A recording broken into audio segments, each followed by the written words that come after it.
Everybody, just remember to refrain from touching the envelopes at the moment.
Yeah, I was going to check the...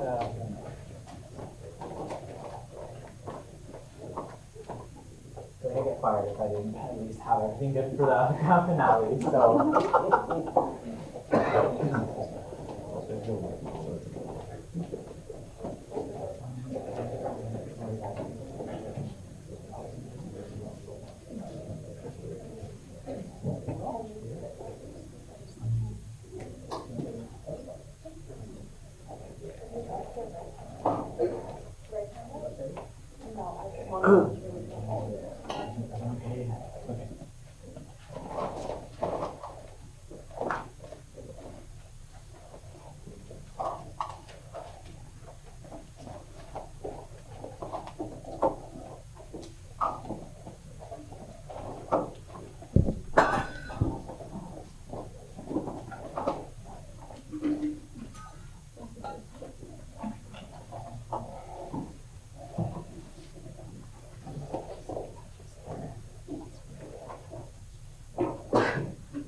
Everyone, thank you so much for waiting. Your patience is appreciated. I know everyone's been waiting for this, and people are watching this right now on the live stream. Good luck with both teams, and if there's anything anyone needs after the competition, let me know. Thank you so much, David. So welcome everybody. The debate will now come to order. Debaters, you may now open your envelope, but do not write on them until the Prime Minister has started speaking. The resolution before the House today is, this House would support the right to be forgotten. Representing the government are its first speaker, Eric, second speaker, Marissa, and its third speaker, Lieutenant are its first speaker, Owen, second speaker, Ishal, and its third speaker, Akifuzamar.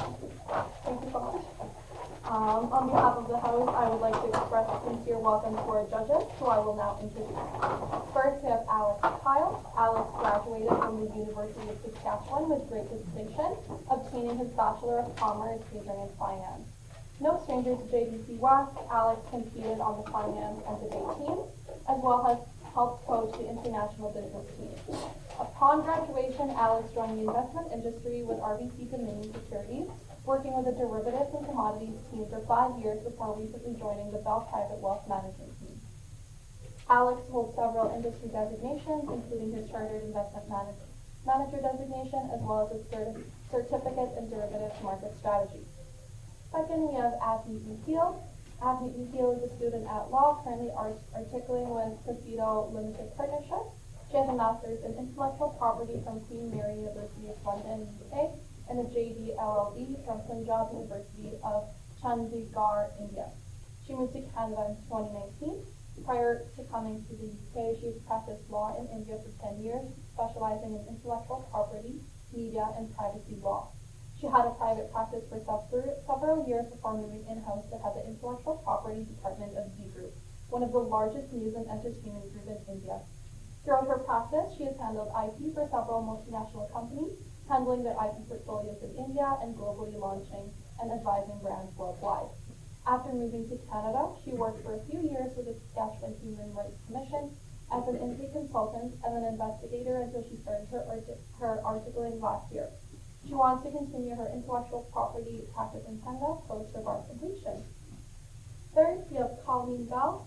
Colleen Bell is an associate professor of international politics in the Department of Political Studies at the University of Saskatchewan. Her research contributes to the theories of war and security, especially with respect to Western-led wars and interventions in the global south. She is the author of The Freedom of Security, Governing Canada in the Age of Counterterrorism, and co-editor of War, Police, and Assemblages of Intervention. Her current research examines police power in global affairs, martial public diplomacy, and the security politics of Canada's feminist foreign policy. She is an editor of the journal Critical Studies on Security. Fourth, we have Danielle Sikakani. Danielle maintains a general real estate and corporate commercial law practice. His practice is focused primarily in property acquisitions and dispositions, specifically residential, commercial, and agricultural land, while also providing legal advice surrounding leasing agreements. And last but not least, we have Ms. Michelle McDonald. Michelle McDonald is a lawyer in Saskatchewan at Lakefield Limited Partnership who focuses on criminal defense and civil litigation.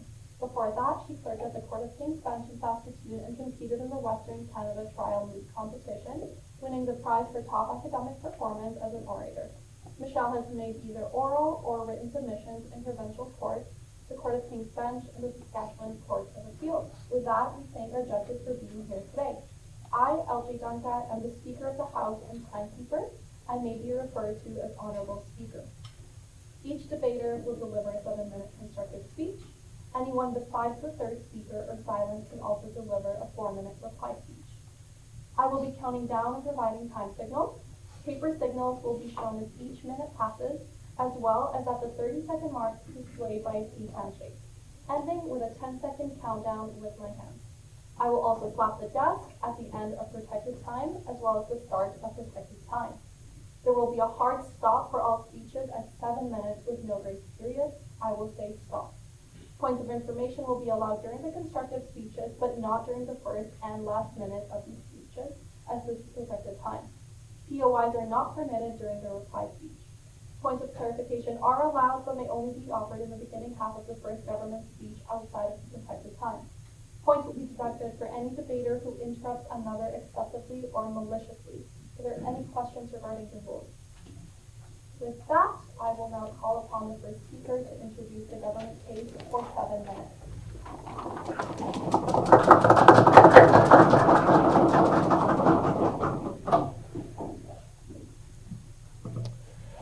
Thank you, House Speaker. Why is Canada a great country? On side government, we believe it's because of two reasons, and both of them involve choice. The first is the choice to be a better person every day.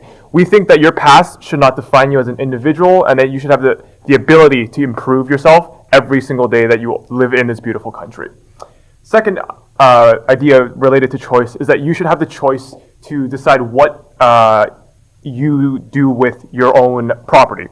Relating to that specifically, your own personal image online, as well as the image you present on social media as well. But there's one thing that's driving a wedge between both of these choices in Canadian society, and that's the fact that users do not have the right currently to be forgotten online. Which brings me to the resolution today, which is this House would support the right to be forgotten. Now, in my speech today, I'll do 4 things for you. First, I'll give you what side government's burden will be today and what we have to undoubtedly prove to you today. Second, I will go over side government's definitions and what terms we'll be using for the purposes of today's debate. Third, I will go over side government's model and how we plan to implement this resolution in the real world. And lastly, I will go over side government's constructive points. I will personally talk about how this resolution ensures that commodification of personal data is not allowed, while my honorable partners will talk about how this resolution ensures privacy and safety for users in Canada, as well as ensuring choice for those users as well. But before we get into that, let's start with the burden that we as side government are establishing for ourselves today. For the burden, we are saying that this resolution will preserve users' privacy and their value as individuals.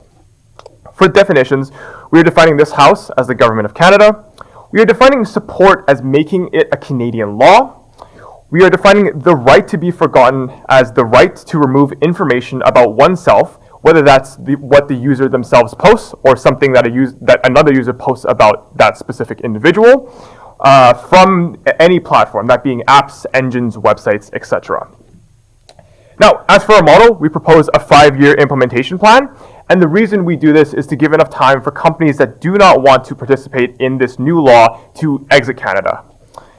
And so as for the model itself, what we propose is Canadian and non-Canadian companies that collect user data and are accessible by users in the country of Canada must provide the right for users to be forgotten.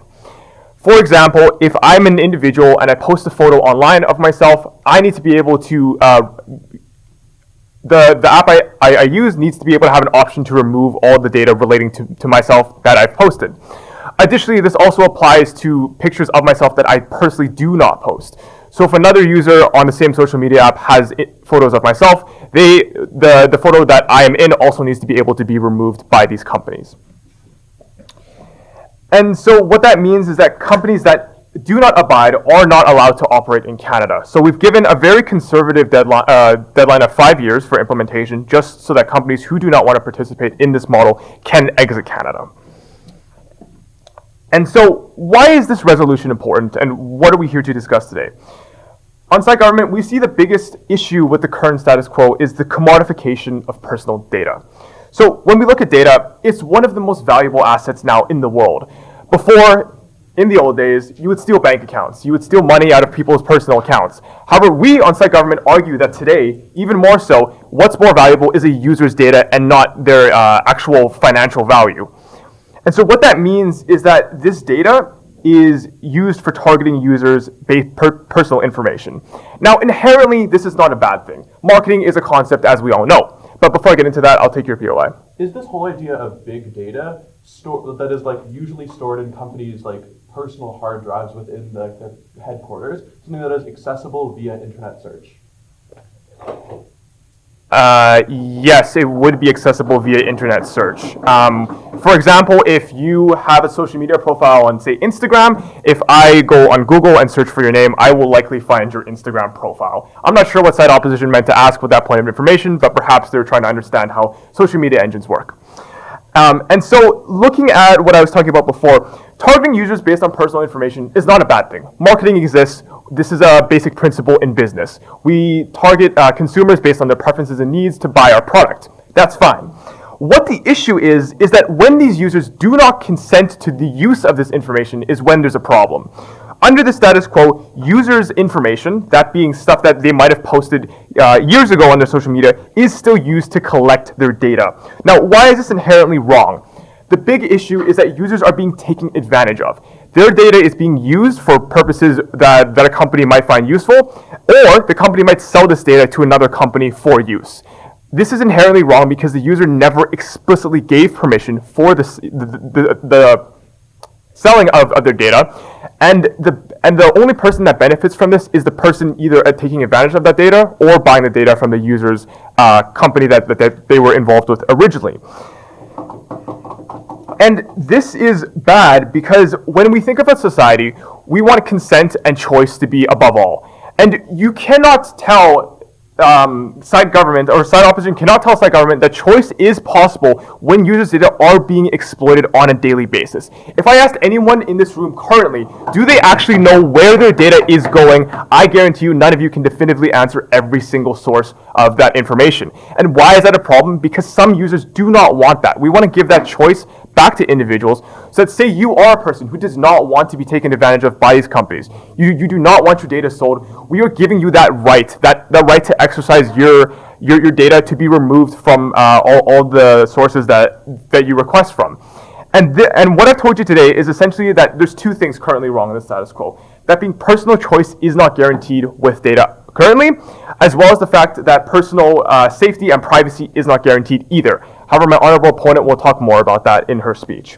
And so we've told you today, we've given you a model that allows users the right to remove their data online that is related to them, whether it's posted by themselves or by another user. And this is important for the reasons I've talked about today, because many individuals nowadays do not actually know where their data is, and we want to give that right back to Canadian consumers. And it's for those reasons why we're so proud to propose today. Thank you, House Speaker. I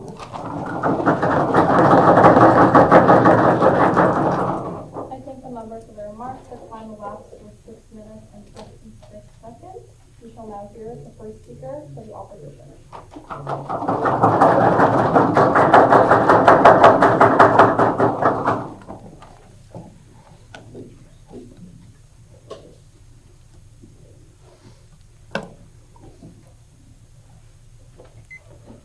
Honorable panel, I'm afraid that my opponents on the other side of the bench have simply misunderstood this motion. This is not a debate about big data, as I will explain in a second. This is a debate about personal accountability and the extent to which we should be free to control our image and our perception on the internet. The side of the House that they stand on is a side where individuals are able to completely shield themselves from accountability, where they get to rewrite history, and where they get to shut down other people's freedom of speech. That is not something that we stand behind on side opposition. Okay, couple things. Firstly, I'm going to talk about the main idea of side proposition up to this point, this idea of big data and commodification of data, and why that is irrelevant to this debate. Then I want to talk about the principle of accountability, and why accountability ought apply to the internet as well, and how this motion disrupts that. And then finally, I want to talk about how this motion changes the way people interact with the internet for the worse. Okay, let's engage with the case that we get out of side proposition up to this point. Again, their whole idea is that commodification of data is bad. Couple responses to this. Firstly, I want to be very, very charitable and just refute this argument as if it even applied to the debate in the first place. Recognize that under the status quo, there is increasing awareness of big data, and there's increasing options that tech companies are providing to give people the ability to control their data. For example, Apple has options where you can control the extent to which they have access to your data. But also, even regardless of this, they say this isn't something that people consent to. Yes, you do. Read the terms of conditions when you sign up for an app, when you use a phone. This is something that people explicitly consented to. Okay, but let's just ignore that for a second. I want to explain why this argument just doesn't even apply to the round. In the wording of the info slide, it says that the right to be forgotten applies to information that is accessible via internet search. So we pressed them on this in a POI, and they say, okay, yeah, so we're talking about people's Instagram posts. Big data is not people's Instagram posts. Big data is like the billions and billions of small pieces of metadata that tech companies collect every time that you use anything on the internet, right? That is something that exists regardless of this, because first of all, that is just something that is way too abstract for an individual user to comb through and decide what they want to delete. But even just reading strictly what the motion says, that is not something that you just can look up. I can't look up my honorable opponent's metadata that some tech company has in their supercomputer. So literally the entire proposition case up to this point has missed the point of the debate. Let's refocus then, and let's talk about what this debate actually is about, and that is accountability. So I want to shift into my first substantive contribution about the principle of accountability and why it ought to apply to the internet and how this disrupts it. Okay, first of all, in abstract, what is accountability? Accountability is the process by which our actions have consequences. Without it, it is disastrous because literally you can do basically whatever you want without accountability. How does this work functionally? If I do wrong by somebody else, that person has the right to, within their own mind, store that memory of me doing that wrong thing, to form their own perceptions about how that makes them feel, and to express those perceptions to other people if they feel like that is, I'm somebody who ought to be avoided or something like that. They have the right to express those opinions. So the other side of this coin is essentially an issue of freedom of speech, where if you are if somebody does something bad to you, you have the fundamental right to express that as a form of freedom of speech, to inform people to speak about that thing that somebody did to you, or that thing that somebody did that you disagree with. How does that interact with this motion? What this means is that on social media, when people are being harassed, when people are being discriminated against, when celebrities and politicians are saying things that are disgusting and disastrous, when Kanye West stands up on social media and says anti-Semitic things, when Elon Musk says transphobic things and supports genocidal regimes and all of the terrible things that he's doing, that individual now has the right to go and completely delete that off of the internet, to completely obfuscate the speech that they are engaging in that has real material consequences, but you are removing people's ability to actually understand that they have said that and to react to that in a way that holds that person accountable. Before I keep talking about why this is absolutely disastrous, I'll take the POI. Saskatchewan government believes that people can change. Are you suggesting that just because someone does one bad action that they're a bad person forever? Okay. I want to put this whole idea of people can change to rest because I think that's going to be a focus of their case later on. There is already a self-correcting mechanism for this, and it's people's critical thinking skills. If people look at a celebrity and they have done something bad 20 years ago, but since then have actively apologized for it and have said, okay, this is something that I don't believe in anymore and have taken steps to make things right, then I think on either side of the house, people aren't going to be harassing that celebrity. People by and large are going to reach a consensus where we realize that that celebrity is a pro-social individual. I think that you literally get the exact opposite on their side of the house, where the solution for these celebrities is to just wipe themselves off the face of the internet, at the point at which, when that happens, they no longer become a subject of discourse. They no longer have people talking about, okay, maybe this person isn't bad after all, because people can't go back and collect evidence of how this person has potentially been mistreated. The analysis that I've given in response to this POI has already kind of bled into my second argument, so I want to move on to how, in principle, or rather practically, how this changes how people interact with the internet. I've already articulated to you slightly in my first argument about how this limits accountability. What this means is that because this is going to be something that is a giant news headline, people are going to be actively aware of the fact that their speech on the internet essentially has no consequences, because at the point at which they resist or experience any sort of resistance, they can just completely annihilate their previous internet presence. What this means is that actually just incentivizes people to go and be more toxic on the internet. This incentivizes for people to further use the internet as just a battleground that they can use to unleash all of their toxic impulses on other people, because they no longer have that voice in the back of their head that says, okay, this could come back and bite me in the end. But I think I've already articulated to you why is this bad for how we deal with the bad people, but why is this bad for even innocent victims of crimes, right? For example, somebody who's being cyberbullied, why is it bad that you have their system where you can go through and look at every single thing that people are saying about them and delete them off the internet? Recognize that people oftentimes want a higher degree of a feeling of control over other individuals' feelings towards them. What this means is that at the point at which the system is announced, people are highly likely to go through and look at every single mean thing that other people are saying about them. Look at that victim of cyberbullying. They are now going to have to excruciatingly go through every toxic thing that is said about them and swipe on it like Tinder and process all of those negative messages, when on our side of the house they can simply opt out of this. For literally every single person who uses the internet, this policy is not a good idea. Thank you. Thanks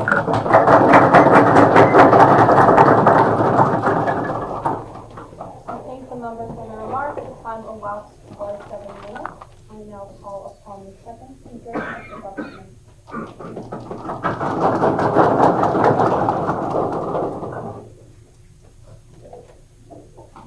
Thank you, House Speaker.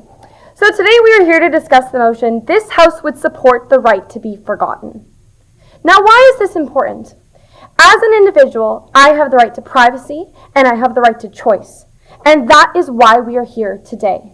Because with the status quo, this is not possible. And therefore, Canadians themselves are at risk of many things, and I will go into them shortly in the job market, as well as just even personally in the natural environment. So first, I'm going to offer some refutation for my honorable opponent's points, as well as build out our final constructive point on privacy, security, and choice, which is really the crux of this debate today. So the first thing that I would like to address is this idea of accountability. Now, when we live in a world where we want people to move forward and to be able to create change, we need to know that they're not going to be drawn back by something that was done however many years ago or whichever else on the side. Now, when we think about applying for jobs, the first thing that people say to you, watch what you post online. Watch what you post online, recruiters are looking for it, everyone is looking at it. Now, I think Canada, and on our side of the house, would be a very unproductive society if we were so focused on past wrongs and were not focused on moving forward. Now, with the passing of this resolution, we make sure that we are not wasting time, not at this time, thank you, we are not wasting time discussing small, minute issues of the past, instead of discussing what is happening today. Now, the other side of the house has brought this up about discussing today, and I think that it is important because if we're going to move forward into the future, we need to be productive in our words, productive in our time, and by passing this motion, we make sure we are eliminating any of that extra nonsense which really is not relevant to now. And again, as I've said, in the job market, when you're applying for jobs, watch what you post online, watch what is there. It is not necessary, and it is inhibiting Canadians to move forward and become their better selves. We don't need to be dragged behind by past things to prevent us from moving forward. The next thing that I would like to go on is this idea of incentivizing being more toxic on the internet, because I think that's a little bit of a ridiculous proposition to put forward today. When we think about being in the public sphere and putting all of this content online, individuals are already aware that this is going to be public. And as we've noted, we are essentially just removing, not at this time, thank you, removing it from the public space right now, which means that we can move forward and actually focus on the actual things that we need to be discussing. These people aren't going to be just going out there and saying, oh, I can post this super horrible thing just because. And this actually brings me on to my final constructive point today about privacy, security, and choice. Now, something that we really need to clarify, I'll take you in a moment, is the fact that we are removing information about my person, about your individual person. This is information about me. This is my name, this could be my address, this could be my email, my phone number, all of these sorts of things. If my address, for example, gets leaked online, and let's say I had a domestic violence situation or something like that, and I'm trying to be safe, I'm trying to be independent by myself. Someone else posts this information about me online, that's my address, my information, I have the right to take it down and remove it. It is a safety issue.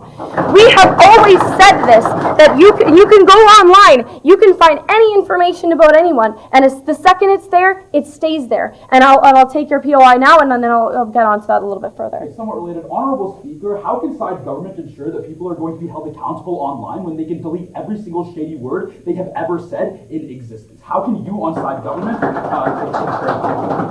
Thank you for your POI.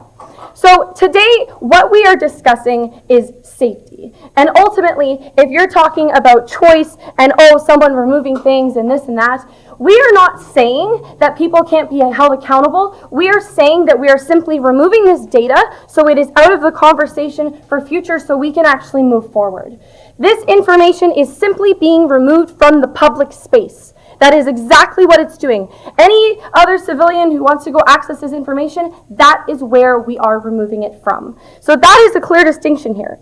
And what we want to do is make an environment, make a society where people can feel safe online, people can feel safe existing, and know that this wonderful tool of this online space is not hurting them. We want Canadians to be safe and to be able to stand up for themselves when things are posted online about them that is not right. And as I've already mentioned, in situations of safety, that they can be, not at this time, thank you, that they can remove those to protect themselves. Within the status quo, this does not exist. I have no power, I have no voice in order to actually create change, both for myself to eliminate past wrongs from 10 years ago and move forward so we can actually have a productive society, but also in the safety element, I have absolutely no way of protecting myself to be able to remove this information which can be harmful. Now, my partner has already gone into this about the collection of data. We are not just talking about metadata here, and side opposition seems to have misunderstood us on this point. Another thing is by having your public data online, if we're thinking about contact information or information about where I live, and we're talking about marketing, and I know where you live, I know what your phone number is, I can contact you as I please, I know where you live, I can make inferences about your purchase decisions. This isn't actually just about metadata. This is about your online profile, who you are as a human being online, and I, as a human being, Canadians as a human being, should have a choice about how that is actually delivered, how that is actually communicated in the online environment. The bottom line is that this is about privacy and about choice. And if conversations are going to be had about individuals and information is going to be spread about that individual, they need to be included in the conversation. Within the status quo, Canadians are left out of that conversation, which is detrimental to not only their safety, but our ability to move forward and to be better people to contribute to a society where we enable people to grow. And for that, I am so proud to propose this motion before the House today. Thank you.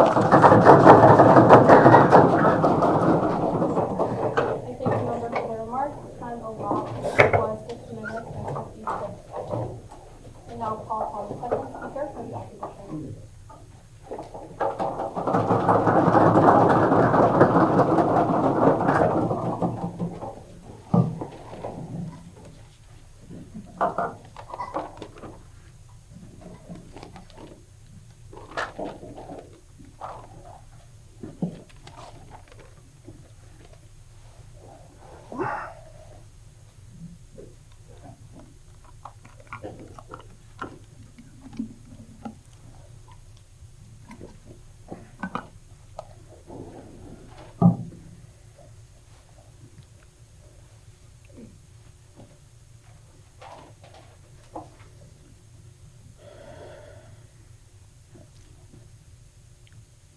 Honorable Speaker and esteemed panel, actions have consequences. We as Canadians especially value the fact that human beings must be held accountable for things that they have done in their life, especially if it comes down to things that people fundamentally deserve to know.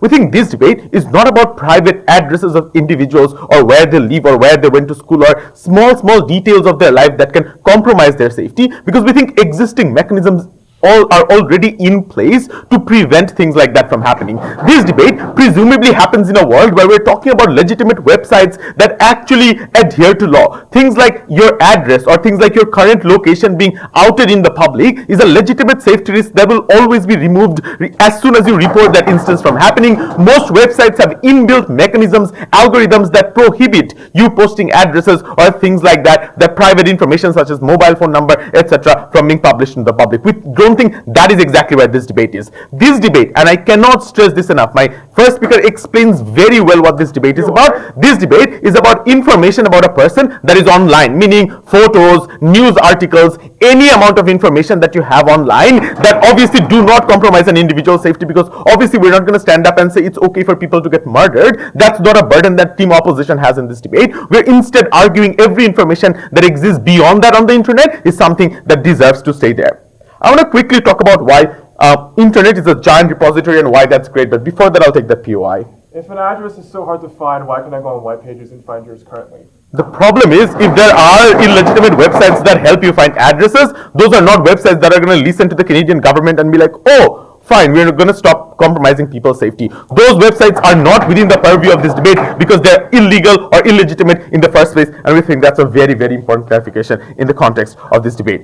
Internet is a giant repository for information, and we think it's really valuable what it holds. One of the biggest examples of that is our dear Prime Minister Justin Trudeau himself once had this phase in college where he was promptly racist. He had a blackface era, and he would do the most problematic things in the history of mankind. The distinction that they have on their side is if people have the right to be forgotten, you could quite literally manipulate what exists on the internet, remove images like that, remove information or articles that pertain to that particular idea, and people would never get to know what it really was about. And we think the value in knowing exactly what an individual has done in their past is extremely quintessential in identifying who they really are. And this is not just about the Prime Minister of the country. If you're choosing to hire someone for your company who in college used to be racist, bigoted, neo-Nazi, we want to know that information about a person. We think it's extremely quintessential for those information to exist in a public domain. That being said, do we then think privacy is irrelevant? Absolutely not. We think privacy is quintessential in society as well. We want privacy to be upheld. But there has to be a balance between privacy and to what extent do we allow people to be held accountable for their actions both online and in person. And we think it's extremely important that right to be forgotten clearly engages to that. I want to directly engage to a couple of ideas that we hear from their speaker and then move on to the other parts of my speech. The first thing that they talk about is that people can change. And we absolutely acknowledge that. This is why we tell you that internet encaptures the whole process of you changing as well, puts that up on the internet, and people literally follows that transformation. And we're absolutely okay with having that transformation on the internet as well. Right to be forgotten, in fact, takes that away from people where you don't even know how people changed. You don't even know who they were. You don't even know how much they've evolved as a human being. And we think that's a valuable loss on their side. The other thing that we get from their idea is suddenly a switch. Like, oh, this debate is not about metadata. Although the Prime Minister literally explained metadata in great details, suddenly there's a case switch and this is not about metadata. However, we'll take it. It's a good switch. We appreciate that. We're going to take it. The issue is metadata. Even if this debate was about that, we prove to you why it's extremely unlikely for their side to essentially win the debate. What do we then give you from our side? We talked to you about why it's extremely important for people to not be able to rewrite history in a way that presents them in the best possible light. The reason for that is people need, and this is exactly why my first speaker's speech was so important, because they talked about why every individual, the way they conduct themselves both in person and online, is captured on the internet, especially in a world where it's largely getting more digital every day, and we have things like the metaverse coming up. People's digital interaction, what they post on social media, has a massive consequences on how other people in society live. For example, if I make a racist post in college, that is literally going to put other people's lives at risk. If that post 10 years later, I'm like, oh, maybe I should delete it. If I have the ability to do that, it tangibly takes away the fear that I have right now of not putting up racist posts on the internet or putting up problematic things on the internet that hurts other people. Similarly, let's move into in-person interactions. Even then, I know if I start beating someone up in a bar, it's going to be reported in some local newspaper and that's going to exist on the internet forever. That's a valuable deterrence for me to not start beating people up, because I know I can buy my way out of it by getting a fancy lawyer because it's going to exist on that internet. That societal deterrence that exists by virtue of allowing people to know that, hey, if you're doing something bad, if you're doing something problematic, it's going to exist on the internet forever, is the exact accountability that keeps our society in check, and we think that's incredibly valuable. I'll not be taking that, sorry.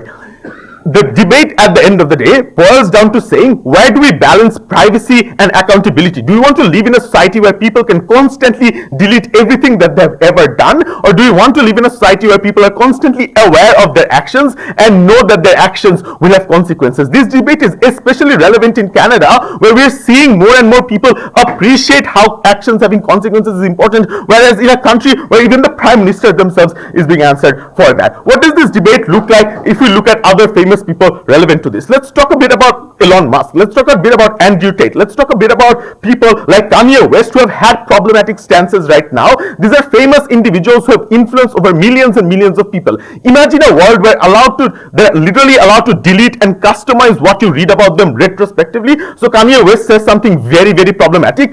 3 days later, he's like, let's invoke my right to be forgotten. and then completely gets rid of that, that's entirely problematic, because then we don't have that valuable societal conversation about why Kanye West's narrative is problematic. We don't have a conversation about why neo-Nazism is on the rise or anti-Semitism is on the rise, and we must stand up against that. Having that valuable conversation in society creates a lot of discursive change, and we are very, very proud to be able to propose that in this debate. Thank you so much for listening. Thank you, member, for the remark. The time elapsed was 6 minutes and 58 seconds. I now call upon the first speaker for the government.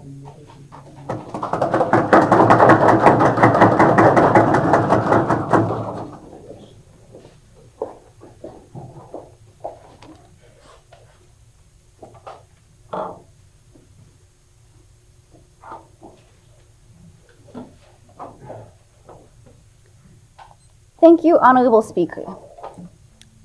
Today, before the debates, I did a Google search. I was wondering who I would be debating against today. I was wondering about my opponents. So I did a Google search on them. And you wouldn't believe how much information I found on the web.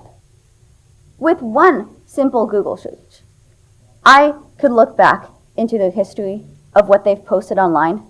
I can look back into the history of what others have posted online about them. Do they know everything that I could know about them? I don't think so. Do they know everything that has been posted online about them, whether it be good or bad? I don't think so. Do they know that their privacy under the status quo is being compromised online every single day? I don't think so. We as side government believe that the right to be forgotten is to the benefit of Canadians. It's in the benefit of businesses. And it's in the benefit of overall society. And it's for these reasons that we're so proud to propose the motion today. I'll be doing a few things for you today in my speech. First of all, I'll be going over some refutation, what we've heard out of our honorable opponents, and explaining to you why they have systematically missed the key of this debate and why their points all fall. Next, I'll be going over my partner's case and explaining to you why my partners have actually brought the key of this debate and why side government will take this case. Let's start into some refutation. One big theme that we've heard out of side opposition today is the theme of accountability. And we think that's all well and good. You know, accountability is generally a good principle. However, where they fail to mechanize this point is as follows. First of all, they bring up this example of if people say something online, a long time ago, that you should be able to just not have that archived or not have that forgotten about, and people will go out and actively search us. And they brought the example of celebrities. So even just like disregarding the fact that if people say something online, that doesn't mean they still believe in those same views. Let's run with this example of the celebrities. So there are two possibilities if a celebrity posts something online a long time ago, it's controversial now, and people are having questions about it. The first possibility is that the celebrity takes it down. Under our side of the house, this will be possible. Under our side of the house, they have the right to forget information that they no longer believe in or stances that they no longer support. They have the right to forget information that was posted about them, perhaps without their knowledge or without their consent, and we think that's a fundamental benefit. So if a celebrity takes it down, for example, or any regular person takes it down, they're showing that they don't actually believe in that view anymore, or that they just don't want that content up anymore, and we think that's a net benefit that you only get on our side of the house. I'll take you in a moment. Then the second option would be the celebrity leaving it up. So what does this mean? People can still make judgments about the celebrity. However, that doesn't mean that people just are doing this for attention, but you seem to disagree.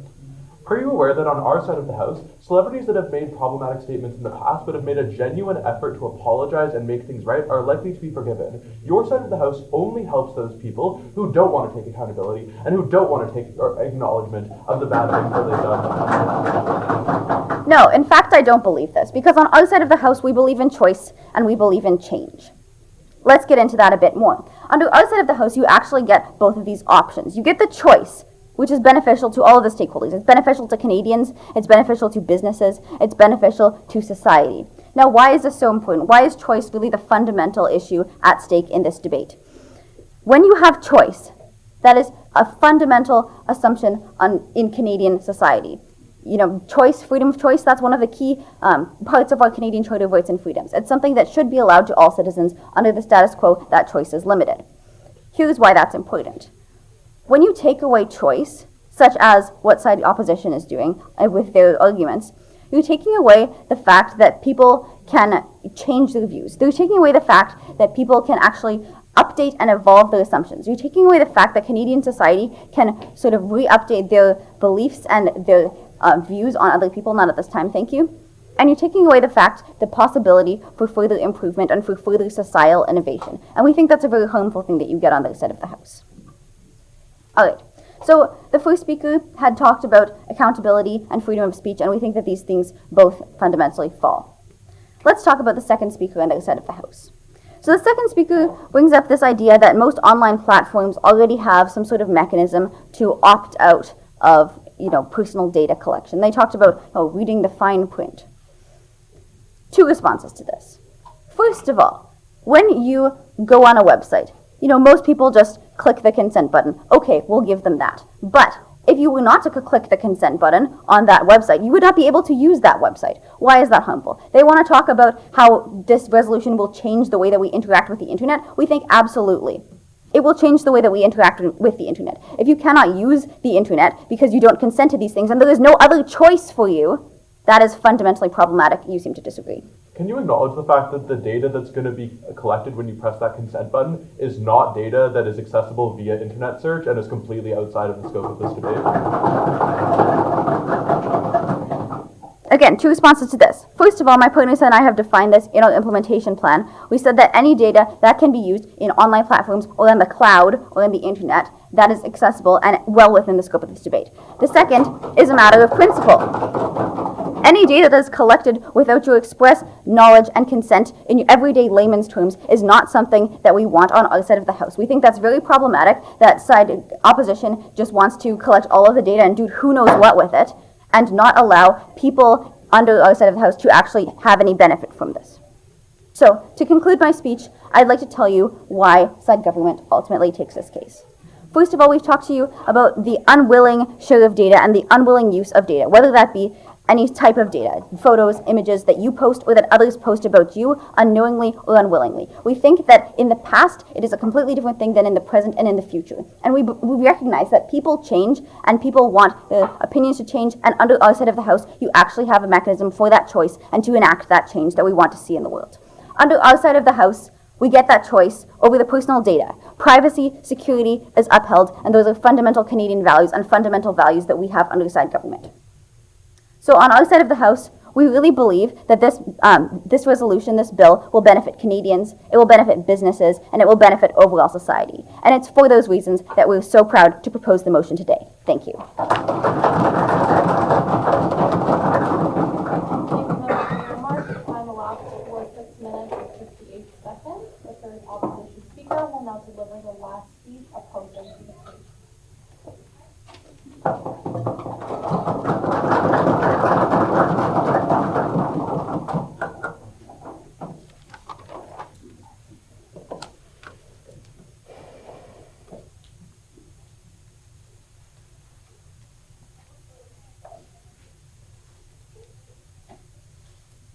It's interesting when they say that they searched about us before the round. Well, you were not supposed to use mobile phone before debating rounds, and we clearly nice so for 1 hour.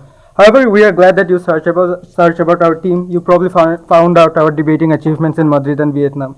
Anyways, my name is Akifuzzaman Labib, and in my speech I'm going to do 3 things. Firstly, I'm going to talk to you about how there needs to be an active balance between accountability and how we use the internet and what we post within the internet. Secondly, I'm going to talk to you about how in our side of the House we essentially protect people the most. But thirdly, we are the one who gives the active glance as to how people essentially evolve and why it is important to see that transformation throughout life. But before that, few pieces of rebuttal. Firstly, understand every right that exists does not exist in a vacuum, starting from freedom of speech to freedom of movement. The point in time, if we can prove to you that this right in and on itself does not exist in a vacuum and cause significant harms to others or the person essentially invoking this right, we think we'll win this debate. But however, let's understand how this right essentially is used by popular celebrities. 3 things about celebrities. First of all, they already have significant amount of capital and influential power to essentially sway opinions. Along with that, when you add this additional right to essentially remove every bad thing they have ever said, that is the point in time people like Kanye West, people like Michael Jackson, probably would have never apologized in the first place for the bad things they have said. People like PewDiePie or even Logan Paul would probably never apologize for the anti-Semitic things they have ever said. Instead, they'll probably just go back and say, oh, I did this, okay, I'll just simply remove it. And thus, they'll never ever be held accountable, never ever be questioned for the anti-Semitic things they do. And this is also problematic because understand every anti-Semitic things that these celebrities ever say or every racist thing these celebrities ever say has tangible impact in the grassroots levels. These statements often incite hate crimes within its followers. These are active harms that needs to be addressed. And the only way you can address them is when you literally see them, when you read about them. I'll take it later. When you literally read about them. The point is when you give this already like powerful people more power to literally remove every bad thing they have ever said, there is a point in time you can never question them. You can never hold them accountable. In their world, people like Andrew Tate would probably never go to jail because guess what? He can simply remove every bad thing, every sexist thing he has ever said. This is a world we never want to live in. But secondarily, realize how it's bad for victims under two layers. Firstly, understand in their world, now this specific victim, let's say a person who probably went through severe bullying for severe body shaming or bullying regarding several of their insecurities, they now constantly have to be insecure that what other people are saying about me, and I simply need to remove it. I'll take it later. I'll simply need to remove it as fast as possible. But secondarily, they can never catch those online cyber bullies because guess what? Those cyber bullies would probably remove their identities as soon as they bullied that person or as soon as they gave that hateful topic. That is the point in time. These victims are further vilified in their world where they can never get justice, but rather live in the constant fear that, oh, maybe it's 3 a.m. Probably someone posted something about my insecurity. That is a world we never want to live in. That is a world we never support. But on a third level, before moving on, your PY. You talk about how this resolution can increase hate speech because celebrities can take down their content. How can you promote hate speech if it's not up to begin with when they're taking it down? They probably take it down after 3 or 4 days. But understand, these are celebrities. Their posts literally reach millions of views within 1 or 2 hours.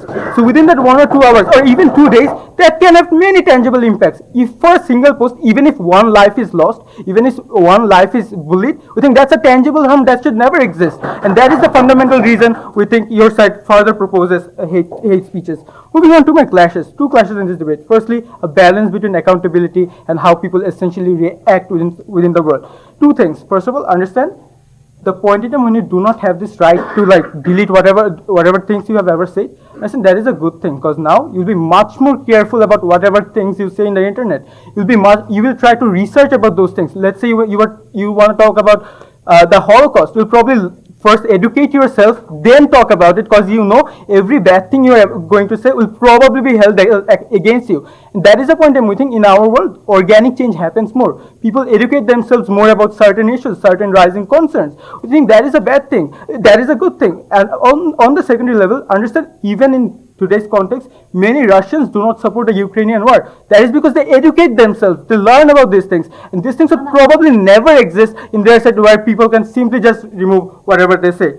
Sit down. Or secondary level, then the rebuttal to this entire point from their side is, look, big tech companies takes privacy and that is bad. Yeah, that is bad, but that is going to also exist in your side. Because understand the terms and policies that you have to agree to will probably exist in your side as well, maybe more modified in a way that they can further take more data. Probably at our worst case, they will not take your identity, but they'll still take your buying patterns, how much money you invest, how much time you invest in Amazon, how much products you look at in Amazon, just maybe not the identity. I think that is also, if that's the harm you want to like mitigate, you never do it because big tech companies still has that meta information in their big computers or supercomputers. So this is clearly not a debate on if big tech companies essentially abuse this right or not, rather a debate on as to how accountability is rather ensured.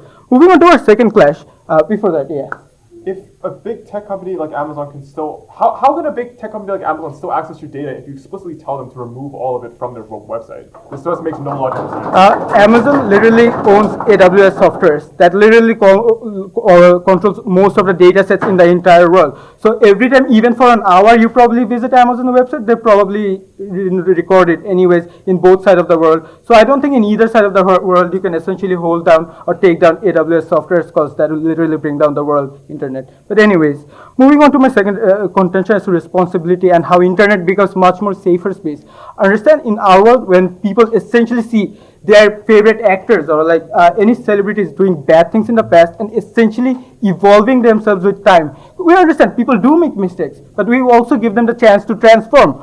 We want them to apologize for their mistakes, say that we are sorry, say sorry to that minority group that they have essentially violated, and that is the thing that essentially makes people much more responsible, that essentially instigate more organic changes. That is the point, and celebrities will be much more aware. We want to make sure the world is a safer space. We want to make sure internet is a safer space for everyone, and that is the benefit that you get from our side. No mechanism shown from their side as to how they make internet safer. Proud to oppose.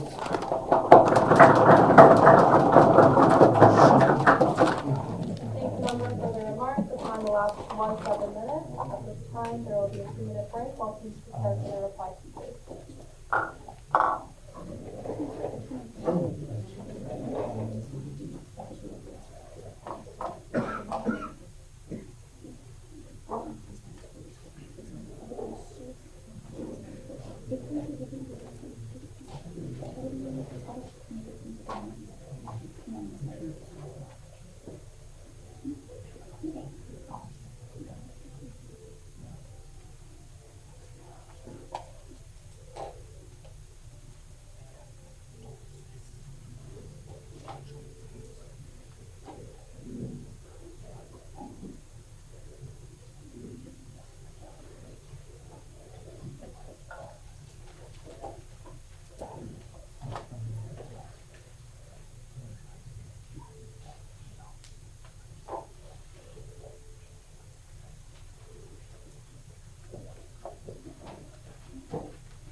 We will now hear 4 minutes each reply from each team, starting with the opposition.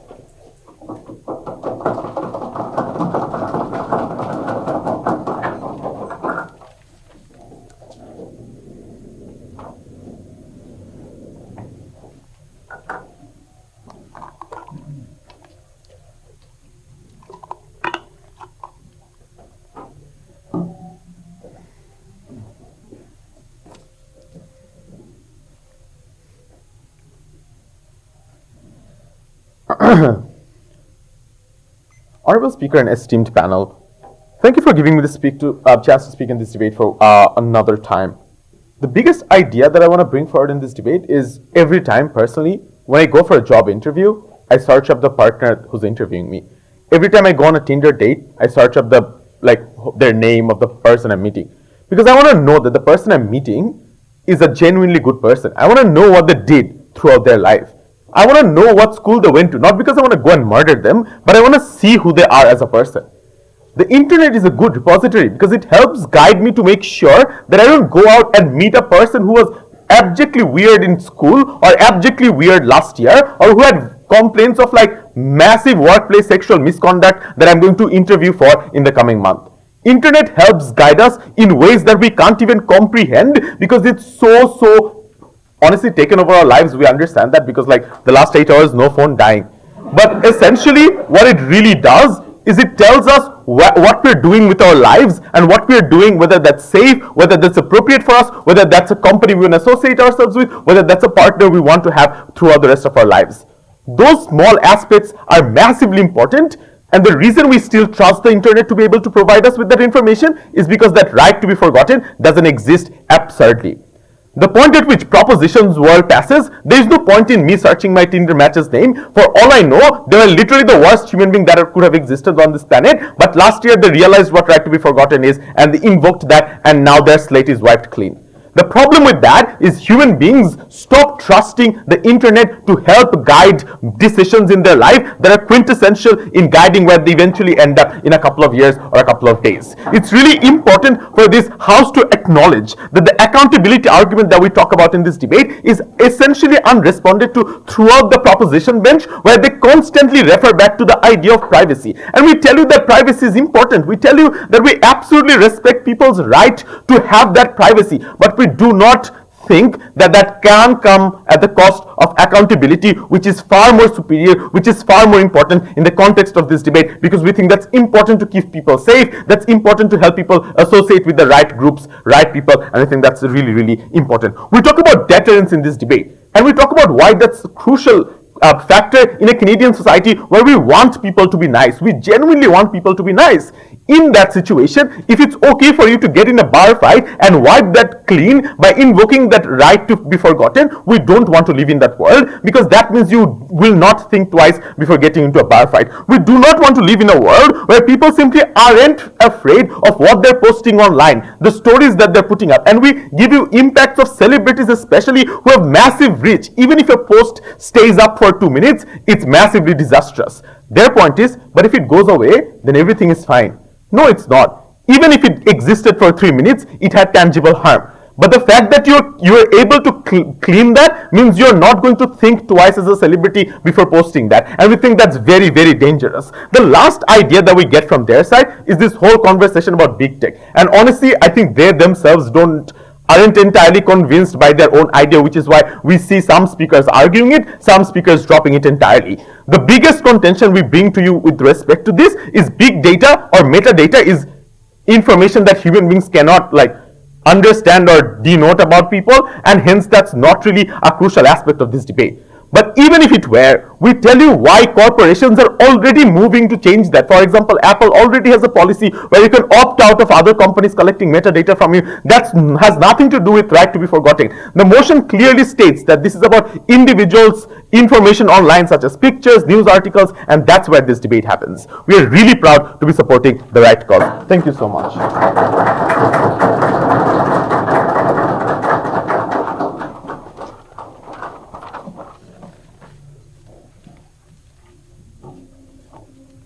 The number for the request speech, the time elapsed was 4 minutes. We will now hear the proposition request.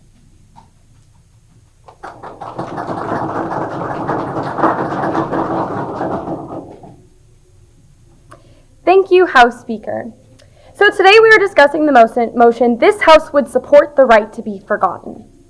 Now, I will start off my speech by first reminding us of the burden that we set on ourselves today, which is that by passing this motion and by proving to you this today, we will preserve users' privacy and value as an individual. That's the burden that we set on ourselves today. And I would like to highlight how side opposition has failed to engage with us and really disprove how we have not fulfilled our burden today. And I'm just going to lay that out for you on how we actually have fulfilled the burden that we set out in my Prime Minister's speech.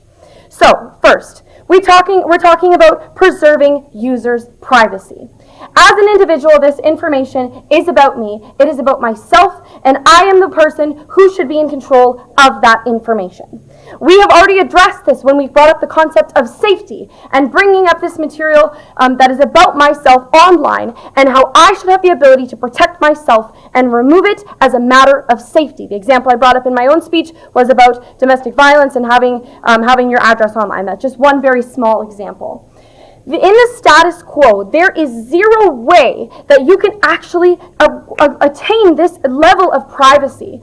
And with passing this motion, that is what our goal is to achieve. We want this privacy so individuals can actually exist as they are and not be concerned. The other part that we brought on along about this is this idea of your value as an individual. So what side opposition fails to recognize is that the purpose of this motion is moving forward. You have a right to be forgotten, meaning that you have a right to be known as who you are right now and where you are actually going to be moving to. We do not want these misconstrued notions of the past to be brought in, which are counterproductive in actual conversation. They are not effective, and on our side of the house, this is the only side of the house that actually creates change. Something that they brought up countless times today is this idea of accountability, and they've stressed that by having these hateful materials online, it has impact. Well, on our side of the house, we are the only side that actually takes this and identifies this impact and moves it forward into change. What are we saying? By passing this motion, you have the right to be forgotten. These messages are being removed from online, or this personal data of yourself that you don't want out there is being removed. We are creating that change. We are removing these impactful information so that we can move forward with the right message for tomorrow. Today, we are here to prove to you that we will preserve users' privacy and value as an individual. Side opposition has not proven us this today at all. They have not proven that this does not preserve users' privacy. It does in nature. We are creating choice. My privacy, my choice. I am deciding exactly what information I want to be put forward, exactly what I want to be revealed, and what I want to be kept inside. And that is how we are creating privacy for those people. We want a society where people can move forward and create change. And on their side of the house, they have offered absolutely nothing which actually creates change. You cannot have change simply with accountability. We need that extra step on how we are moving forward. And on our side of the house, that is the only way that we can actually achieve this. So by passing this motion today, we make sure that the correct information that is actually applicable to today can be there so that we can be known for who we are now. Thank you, House Speaker.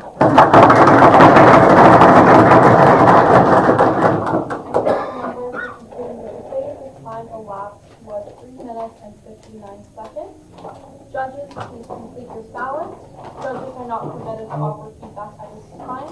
If there are no objections by our judges, competitors and observers are asked to leave.